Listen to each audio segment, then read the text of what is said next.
Thanks for coming out. My name is Bob Norfield. I'm with a firm called BCT Design Group. We're the planners and architects for the project.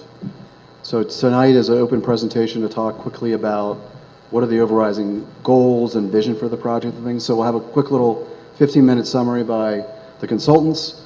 Then we'll break out and go to the different stations. You can have some one-on-one dialogue. The purpose of the meeting today is really community engagement. So it's a good point for you guys to ask questions, give them your concerns. You get to vote actually with stickers. We'll give you stickers. You can actually place the stickers on the three different options that we're talking about. You can write down what things we should happen here at this project, whether it's programming or whether it's uses or restaurants or tenants, what have you, and things.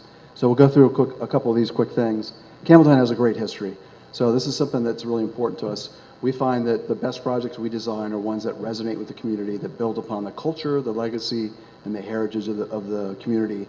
And Campbelltown, I think, will do that. We got a lot of great ammunition. Next. Everyone knows where Campbelltown is. Both sites are on the north side of the pike and the south site. The site is outlined in red. So what are the guiding principles of how we plan this thing and how we formulate a vision for what we want to do with the property and build community and things? So the first thing is about connected.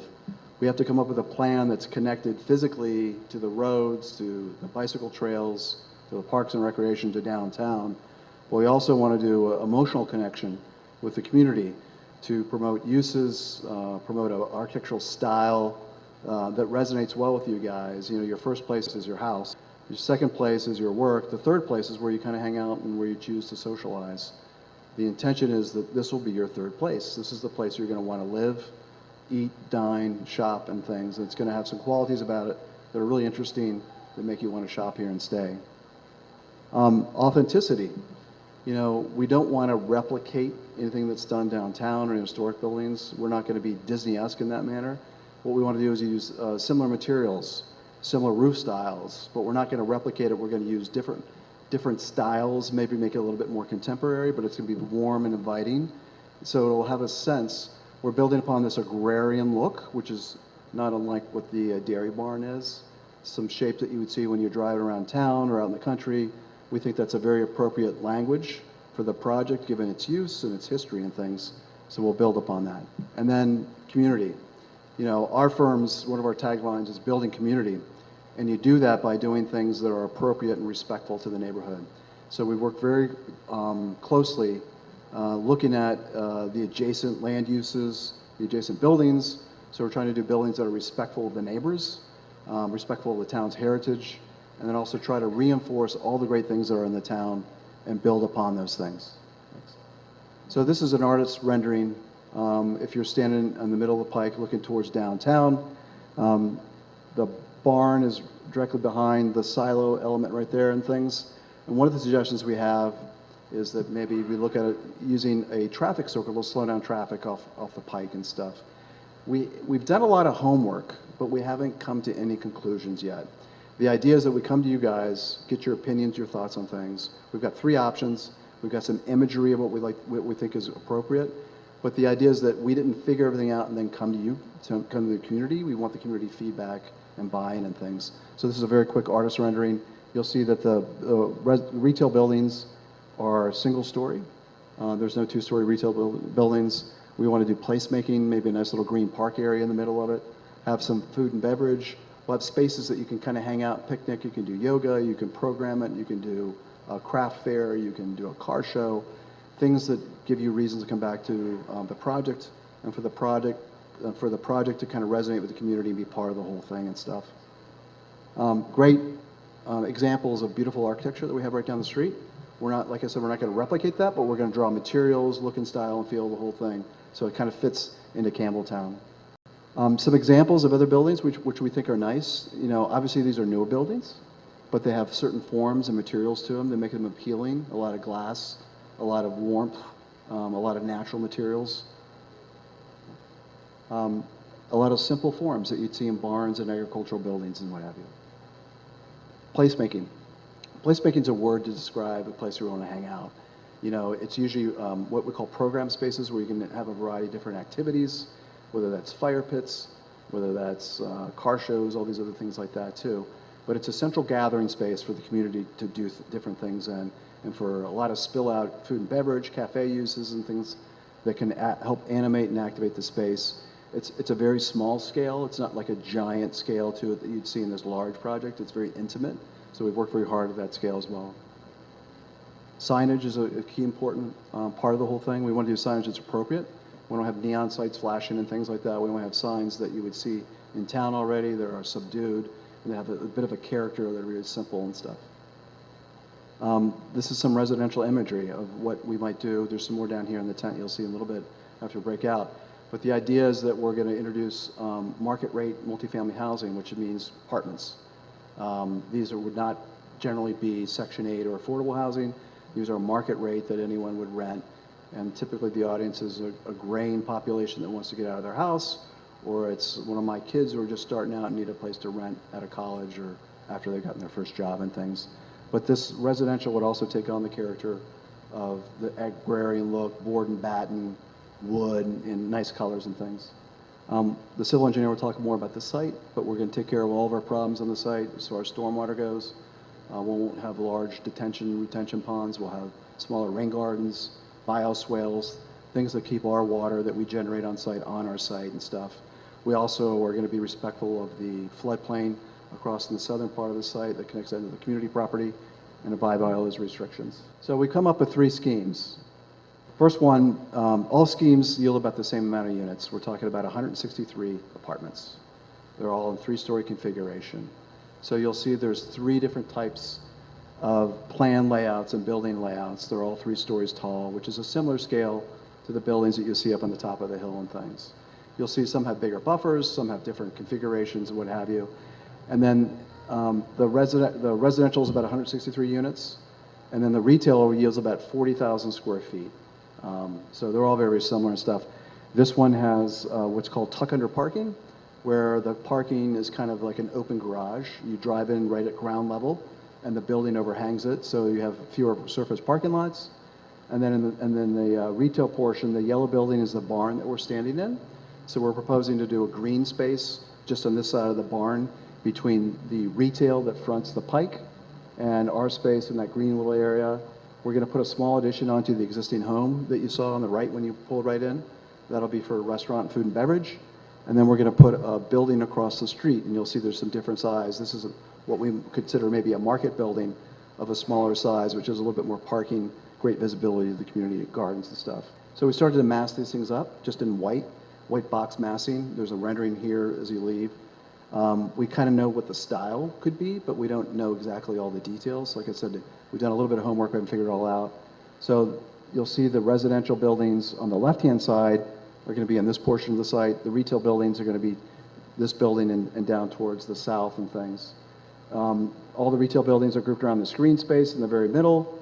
A little bit larger building on the south side of the pike, connections back into the community recreation areas. Another view, next one. This is option 2, similar unit. You'll notice the purple buildings, which are the multifamily. There's fewer buildings. We've done all the parking on the inside. We have a little bit bigger green buffer on the outside to some of the existing residential. Here again, 3 stories tall, all surface parking. We're not parking any of the vehicles underneath the overhangs of the buildings, so a little bit more surface parking lots. The retail retains the barn, which is in the yellow color. In this case, we've moved the green space onto the main pike. So as you drive by, you can see this green space and kind of get a peek into the project, see all the different activities and tenants that we have. And then across the street to the south, we've done 2 smaller buildings you actually drive into. Probably wouldn't have a market in this scheme. Market needs a little bit more parking and things. Next. So here again, the same kind of massing and imagery, same scale, 3 stories for the apartments, single story for the retail buildings. Next one.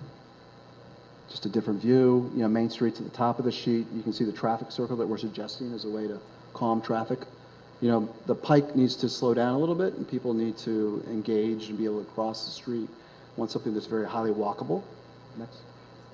This last scheme, main difference is the residential. We've done these 2 larger courtyard buildings.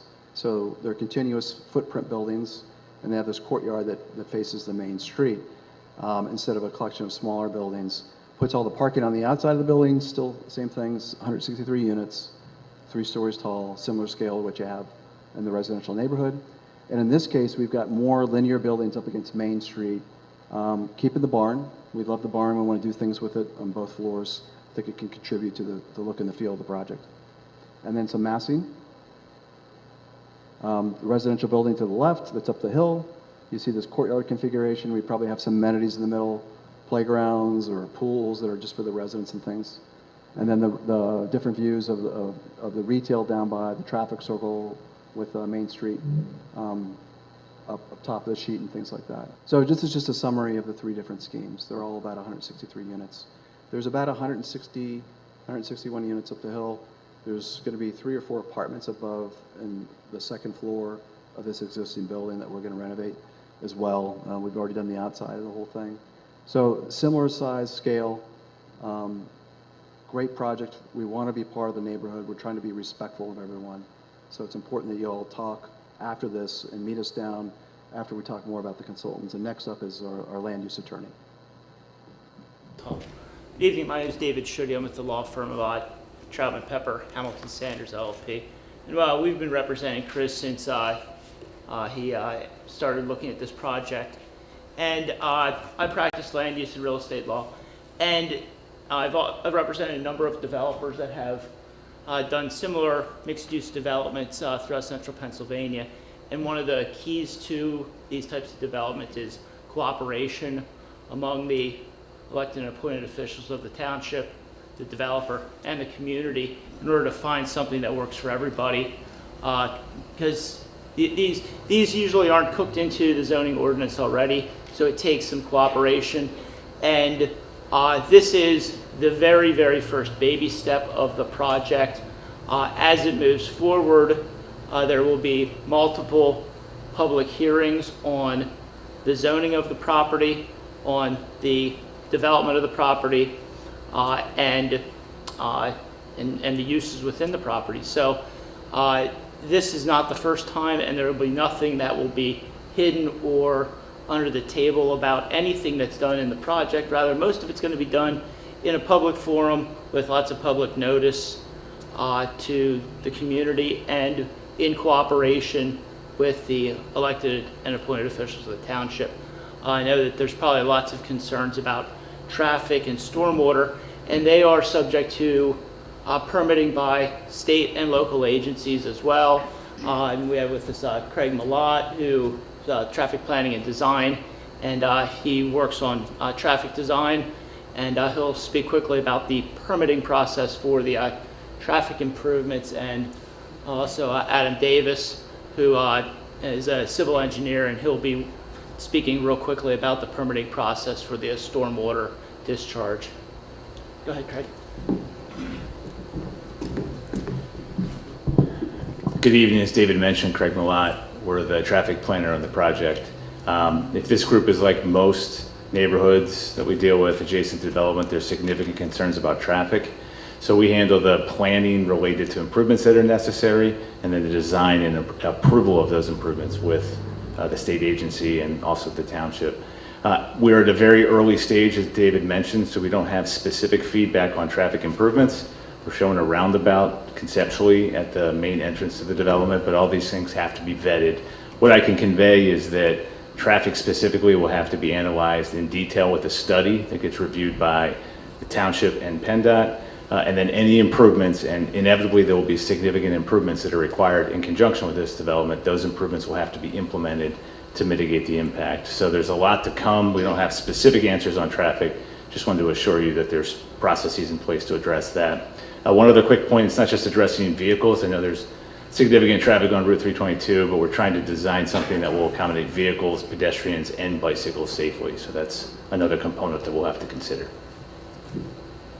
Good evening, Adam Davis, with Highland Engineering, with the civil engineer. Good evening, Adam Davis. As indicated before, with Highland it being Engineering, very civil early on in engineer. the process.